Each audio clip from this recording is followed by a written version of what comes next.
खास मेहमान हमारे साथ लगातार मौजूद हैं। हमारे साथ पंडित राजकुमार शास्त्री जी मौजूद हैं, प्रवीण कुमार मिश्रा जी मौजूद हैं, मनीषा जी मौजूद हैं, अनुपम कपिल जी मौजूद हैं और पूर्व वैज्ञानिक इसरो के मनीष पुरोहित जी भी हमारे साथ मौजूद हैं। हम साइंस की नजर से भी इसको समझने की कोशिश कर रहे हैं और ज्योतिष क्या कहता है वो भी हम समझने की कोशिश कर रहे हैं।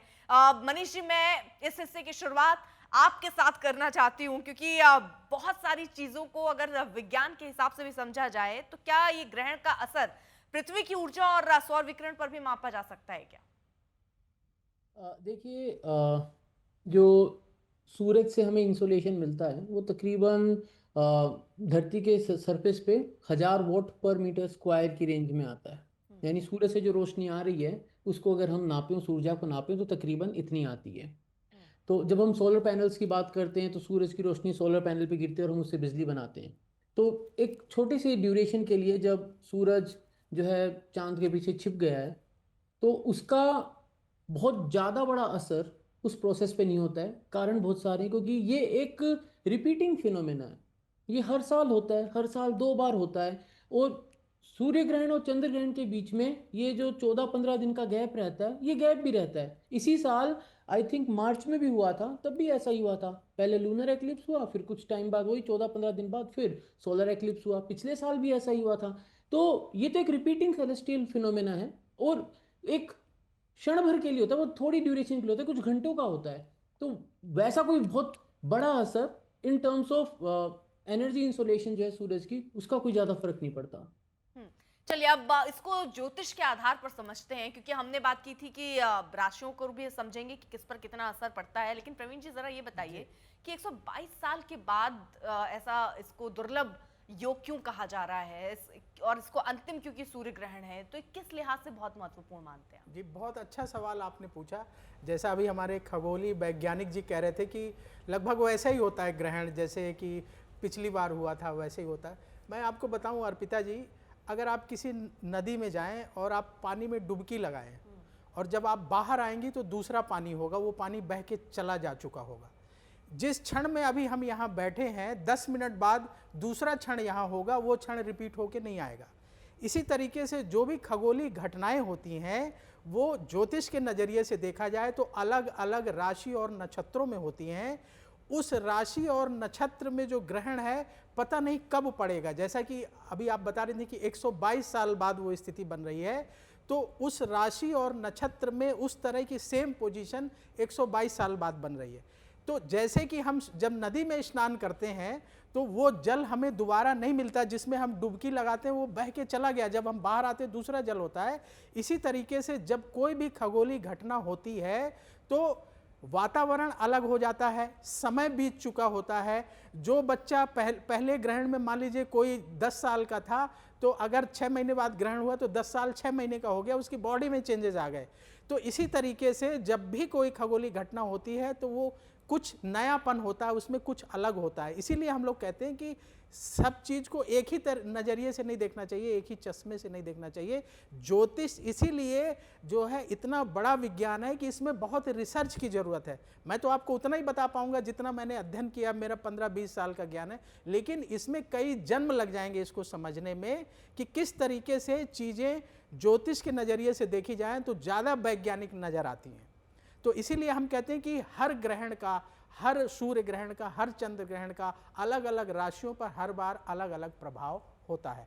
और आपने राशियों की बात की, तो जब आप कहेंगे तो हम बताएंगे कि किस राशि पर जो है इस ग्रहण का क्या असर होगा। चलिए राशि क्योंकि जिक्र चल रहा है बहुत, हमारे जो दर्शक हैं वो अपनी राशियों को जानना चाह रहे होंगे, तो राजकुमार शास्त्री जी, हम शुरू की 3 राशियों के साथ शुरुआत करते हैं। जी, देखिए अर्पिता जी, मेष राशि, राशि क्या है कि जिस राशि पर चंद्रमा का गोचर चल रहा होता है। एक राशि में 3 नक्षत्र लगभग होते हैं और 9 चरण होते हैं। तो देखिए, हम मेष राशि की यदि बात करते हैं तो मेष राशि से छठे भाव पर चंद्रमा सूर्य का ग्रहण लगा हुआ है। अब लग्नात् चिंतयम मूर्ति कीर्ति सांगोपांग निरूपणम स्थिति स्वरूप संपत्तिर जन्म लग्न गतम फलम। छठा भाव हमारे काल पुरुष की कुंडली में ऋण का है, कर्ज का है, विभिन्न प्रकार के रोगों का है और विभिन्न प्रकार के शत्रुओं का है। तो ऋण, रोग और शत्रु, ये तीन बातों का मुख्यतः विचार छठे भाव से किया जाता है। तो जो मेष राशि के जातक हैं उन्हें किसी प्रकार से कर्ज नहीं लेना चाहिए। देखिए, मैं आपको बतलाऊं कि चंद्र ग्रहण का प्रभाव भारतीय ज्योतिष के अनुसार 108 दिन का होता है और सूर्य ग्रहण का प्रभाव 6 महीने तक होता है। मैं शास्त्र की प्रमाणित बात कर रहा हूं आपसे। तो सूर्य ग्रहण का प्रभाव 6 महीने तक होता है। तो जो मेष राशि के जातक हैं उन्हें 6 महीने तक, आज के दिन से 6 महीने तक बहुत सावधान रहने की आवश्यकता है। अपने स्वास्थ्य का आप बहुत ध्यान रखेंगे और इसके साथ ही किसी प्रकार का आप लोन लेने से परहेज करें और कर्ज देने से भी परहेज करें। यदि आप ब्याज इत्यादि का काम करते हैं तो आपको बहुत सावधान रहने की आवश्यकता है। इससे अभी आप 6 महीना परहेज करें तो आपके लिए अच्छा रहेगा। अचानक आपके शत्रुओं की वृद्धि होगी। षष्टाष्टम व्ययतेषु दशा अशुभ करी भवेत। यदि आपकी छठे या 8वें या 12वें भाव की विंशोत्तरी दशा, क्योंकि न दिशेयुर्ग्रहा सर्वे स्वदशा सुभुक्तिषु शुभाशुभ फलम नृणाम आत्मभावानुरूपता आत्मसंबंधिनो एचा एवा निश्चित धर्मिणः तेषाम अंतर्दशास्येव तिसंति स्वदशा फलम। हमेशा कोई ग्रह अपना फल नहीं देता। वह जब उसकी दशा आती है या महादशा आती है या अंतर्दशा आती है वह फलीभूत होती है। मैं उत्तर भारत में जो रहते हैं उनके लिए विंशोत्तरी महादशा और जो ऋषि पराशर का सिद्धांत है, और जो दक्षिण भारत में रहते हैं उनके लिए जैमिनी का सिद्धांत अर्थात अष्टोत्तरी दशा का प्रभाव देखने में आता है। तो मैंने आपको बताया कि जो मेष राशि के जातक हैं उन्हें इन सभी बातों से ध्यान रखना चाहिए। उनको करना क्या है, तो यदि आप मेष राशि के जातक हैं तो हनुमान चालीसा का प्रतिदिन पाठ करने का नियम ले लीजिए। और यदि आपके आसपास में कोई मकान बन रहा है या किसी प्रकार के मजदूर आपके घर में काम कर रहे हैं, गरीब लोग काम कर रहे हैं, विशेष रूप से मजदूरों के लिए है, तो उनको गुड़ का हलवा बना करके और पूड़ी के साथ में उनको खिलाइए। बहुत आपको लाभ होगा और इस सूर्य ग्रहण के प्रभाव से बचाव भी हो जाएगा। बात करते हैं वृष राशि की। जब हम वृष राशि की बात करते हैं तो वृष राशि से ठीक पंचम भाव पर ग्रहण का योग बना हुआ है। पंचम भाव ज्योतिष के शास्त्र के अनुसार ये त्रिकोण भाव कहलाता है। तो सर्वे त्रिकोण नेतारो ग्रहा शुभ फलप्रदा पतयस्त्रिषडायानाम यदि पाप फलप्रदा। पंचम भाव होने के कारण यदि आपकी संतान है, संतान की तरफ से आपको चिंता हो सकती है। यदि आप विद्यार्थी हैं, बहुत अच्छे इंस्टीट्यूट में आप एडमिशन लेना चाहते हैं, वहाँ पर आपको रुकावट को जो है देखना पड़ेगा। और यदि आप विद्यार्थी हैं, जितना आप पढ़ रहे हैं, क्योंकि बुद्ध्या प्रबंधात्मज मंत्र विद्या विनय गर्भ स्थिति नीति संस्था, ये विद्या आदि का विचार पंचम भाव से किया जाता है, संतान का विचार पंचम भाव से किया जाता है। तो यदि आप विद्यार्थी हैं, जितना आप अभी मेहनत कर रहे हैं वह आपके लिए पर्याप्त नहीं है। आपको और अधिक मेहनत करने की आवश्यकता है, क्योंकि आप वृष राशि के जातक और आप ठीक पंचम भाव अर्थात विद्या भाव पर ग्रहण लग रहा है, तो अभी आपको और अधिक मेहनत करने की आवश्यकता है। ग्रहण के उपरांत आपको करना क्या है या ग्रहण काल में क्या करना है, देवी सरस्वती का मंत्र है ओम ऐं नमः। इस मंत्र का जाप करें, अथवा भगवान शिव का रुद्राष्टकम है, मैं आपके चैनल के माध्यम से सुनाता हूँ, क्योंकि आपको शुद्ध उच्चारण की आवश्यकता है। संस्कृत में एक ही उसकी विशेषता है कि उच्चारण आपका शुद्ध होना चाहिए, चाहे वैदिक संस्कृत हो चाहे सामान्य संस्कृत हो। गोस्वामी तुलसीदास जी ने रामचरितमानस के उत्तरकांड में लिखा है कि नमामि शमीशान निर्माण रूपम विभुम व्यापकं ब्रह्म वेद स्वरूपम निजम निर्गुणम निर्विकल्पम निरेहम चिदाकाशमाकाश वासन भजेहम निराकार ओंकार मूलम तुरीयम गिरा ज्ञान गोतीतमीशम गिरीशम करालम महाकाल कालम कृपालम गुणागार संसार पारम न तो हम। यह 8 पंक्तियों का रुद्राष्टकम है। यदि आप ग्रहण के उपरांत आज से लेकर के 6 महीने तक इसका पाठ करेंगे, ग्रहण का किसी प्रकार से नकारात्मक प्रभाव आपके जीवन में नहीं होगा और आपकी मनोकामना पूर्ण होगी। बात करते हैं मिथुन राशि की। देखिए, ग्रह मंडल में मिथुन राशि तीसरी राशि है और इसके स्वामी बुध ग्रह को बतलाया गया है। मिथुन राशि से ठीक चतुर्थ भाव पर ग्रहण का प्रभाव है।